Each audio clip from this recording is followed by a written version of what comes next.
today we're going to talk about a topic that I really like personally. It's a hobby for me, and we're going to talk about my ultimate travel credit card setup.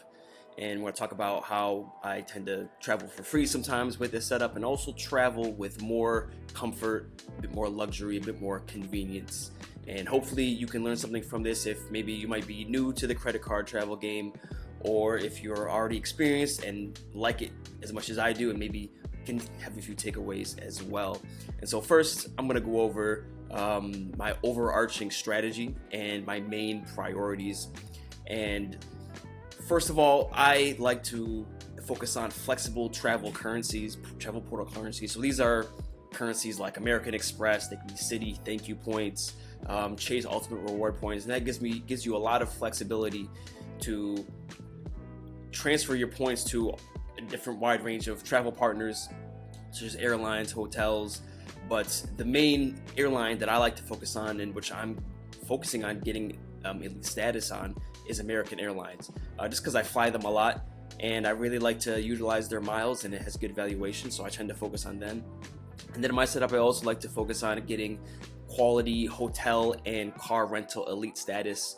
You know, it always feels good when you pull up and, you know, at the hotel or car rental place, and they see that you're an elite status member. You know, I kind of like that that treatment and a lot of the benefits that they give you.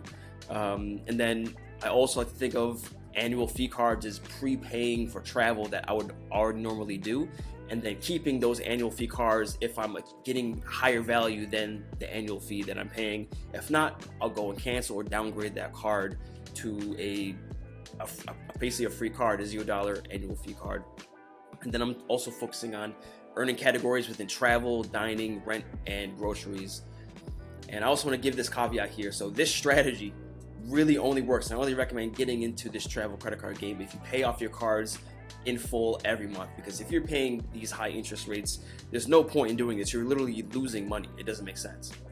And I also recommend you only follow this type of strategy if you travel frequently, or if you even want to spend the time and energy to utilize these points, these miles, and these card benefits to your greatest ability, because it does take some time. And for me personally, I almost see this as a hobby. I kind of geek out in you know, within finance and in the credit card game. So I spend time in my free time. I literally watch YouTube videos about this stuff. So if you don't really care about that stuff, it might not be for you.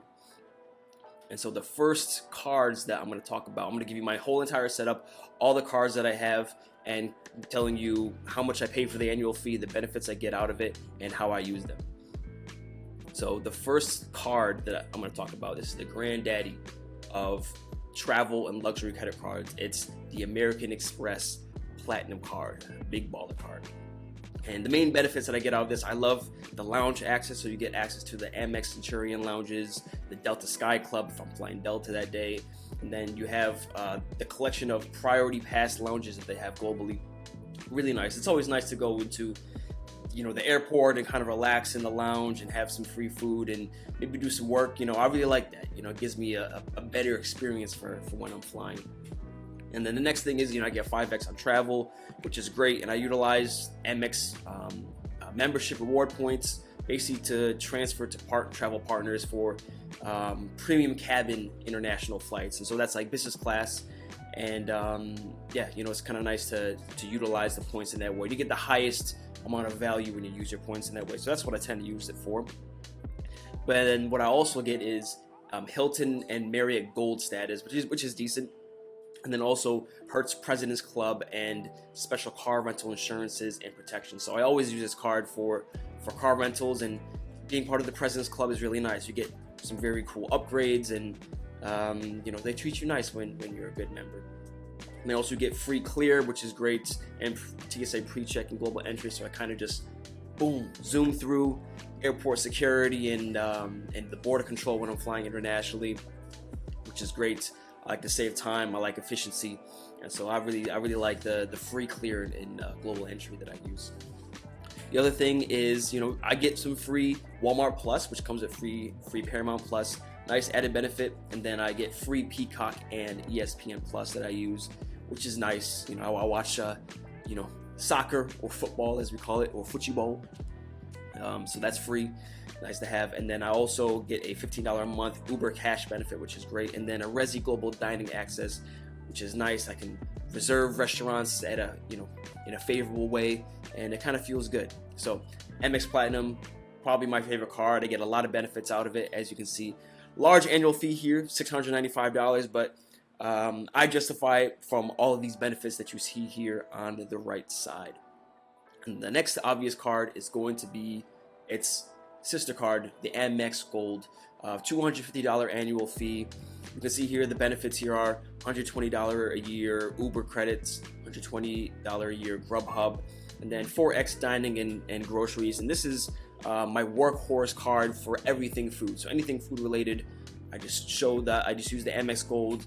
If I'm on a date with my girl, we go to a nice restaurant, plop down the Amex Gold, you feel like a bit of a baller, and just get some points that way. So really, this card is really just helping me earn more MR points that I can use for transferring for travel partners. So, that's definitely a keeper card right here, the Amex Gold. And the next one is the Built Mastercard. This is a new card for me, and the only reason I have this card is because I can earn points on rent, and then also 3x on foreign food delivery. So let's say I'm in Brazil, for example, and I'm ordering Rappi or Happy or iFood. I can get 3x back on that, because if I try to use the Amex Gold card, it doesn't register the points there. I get 1x back on that, and so I would use the Built Mastercard for that. And any Built points that I obtain, I transfer those points to American Airlines miles. And that works for me because I fly American Airlines the most. So where I'm based out in the U.S. is Miami, Florida. That's a American Airlines hub. And then when I travel to Brazil, Rio de Janeiro, there's the best flights essentially are American Airlines. So I'm loyal to American Airlines, and that's where I transfer my points at. So those are the flexible travel currency type of cards. And then next, what I want to go into is airline-specific cards. And this is where I show you my American Airlines card. So this is my favorite card right now. It is the Citi Advantage Executive World Elite. And it's a high annual fee card, so $595 annual fee, but I get amazing benefits out of it. The main thing here is it gives you access to the Admiral Lounge, which is great. So when you're flying American Airlines and you have this card, you get access to that lounge. I love that lounge. Free food, you get to relax at work. It adds to the experience. And then it also helps me gain American Airlines status. So if you hold this card, if you hit a certain amount of what they call loyalty points within this card, you get an extra 20K of those loyalty points bonus. And so that's helped me is get platinum status with American Airlines. And some benefits that I get from having platinum status is I can get 2 check bags for free. I get priority bag handling, priority surge security check-in, which is great. And I also can get some upgrades as well. So there's been a few times that I've been upgraded to first class or business class. And I'm actually, in about 2 or 3 days from now, I'm flying international business class for free on American Airlines. And I can actually make a video and walk you through that. So if you want to stick around for that next video, please give me a like and subscribe. I'd appreciate it heavily, and we can go more in depth on how I've been able to fly business class for free. So yeah, that's amazing. Platinum status this upcoming year, I'm trying to gun for either Platinum Pro status, which is the next tier, and then maybe even Executive Platinum, which is where you are essentially a big baller and you get a lot of free benefits. And so I really love American Airlines status. I fly them a lot. I'm a loyalist to them. And so for someone that flies an airline a lot, I highly recommend you trying to get status. Huge benefits there.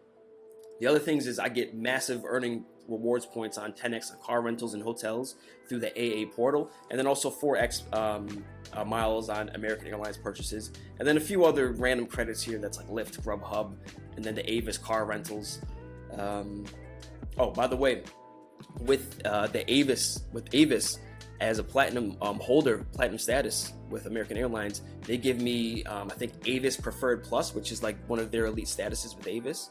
And so, for example, they can give me more favorable rates. They'll give me upgrades on the cars. So let's say I get a standard car rental, they'll upgrade me to that next level, which is always a nice benefit, which is cool. So that's the Executive World Elite card, one of my other favorite cards as well in this setup. And then the next one is going to be the Platinum Select. And so this was actually my first American Airlines card. It's like a $99 annual fee card, and it was my gateway into the American Airlines ecosystem. And to be honest, I don't even need this card anymore, but I just still hold it just because it's free for me right now.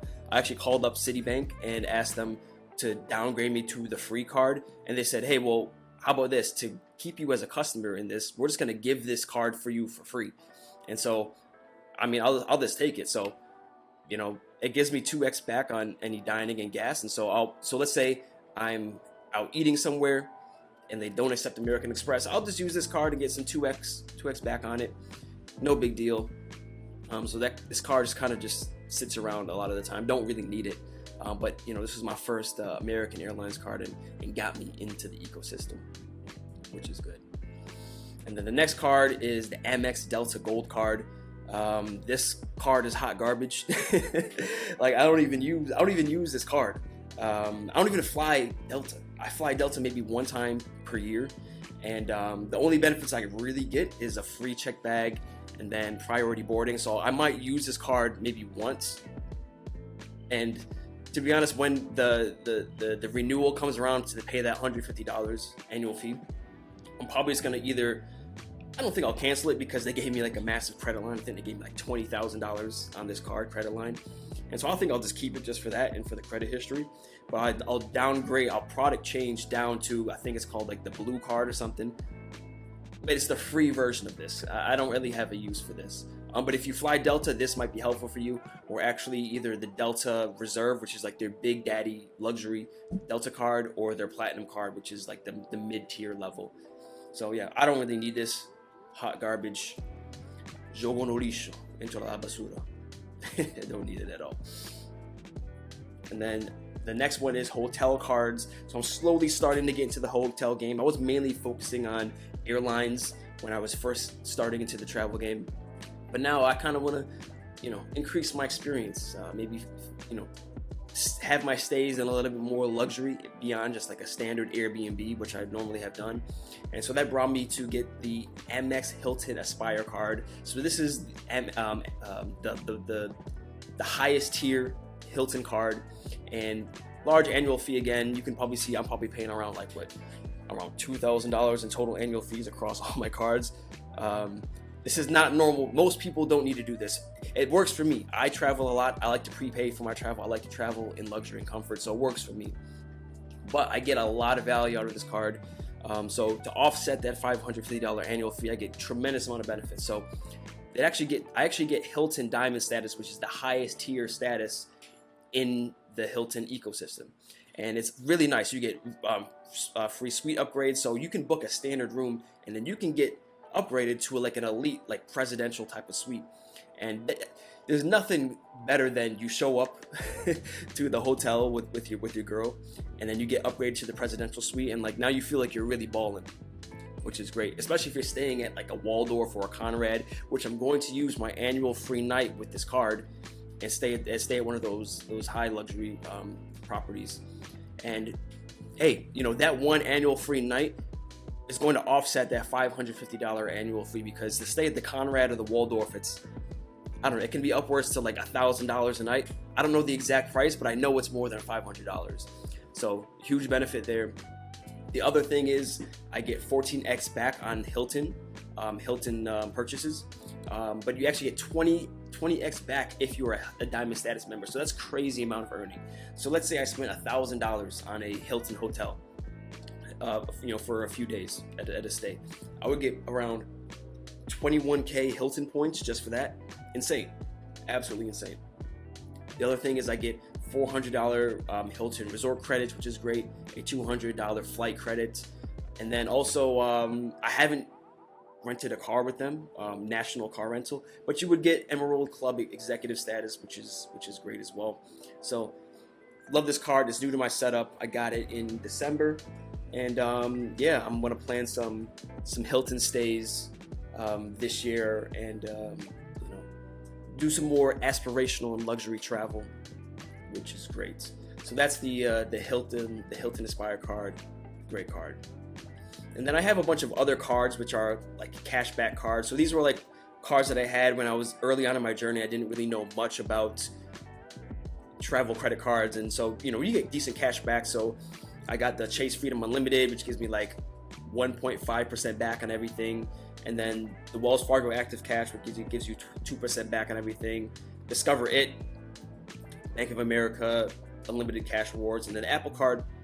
I use the Apple Card for Apple purchases, literally. It's great. So let's say I wanted to buy an iPhone or a laptop, I can just finance that Apple product for 0%, and so it's nice for that. Apple cards are good to buy Apple products. You also get like a savings account, high yield savings account, but I use SoFi for that. So some people might find that valuable. And then I have the Amazon Prime Store card, and I just use that for Amazon purchases. You get 5% cash back. So I don't really use a cashback setup, really. Pretty much, I just use these cards to keep a large credit limit, to have my credit utilization really low, and to build that credit history. So what I'll do is I'll get like a cheap subscription and just put it on these cards so that I can keep them open. And that's what I really use them for. I don't use them as like daily drivers. I don't really keep them on my wallet. I just keep it in like a binder. And that's really it. So that's the cashback setup. I'm not a big cashback guy. You might be if you don't really travel a lot. You just kind of want a simple credit card setup where you're not spending any annual fees. Yeah, I don't have any annual fees on any of these cards. So that's the overall setup. If you found this video valuable, please like and subscribe. And if you have any comments, any questions or comments, please let them below. I'll answer you, and maybe even suggest a video topic as well. So hope you found this valuable, and I'll talk to you later. Peace.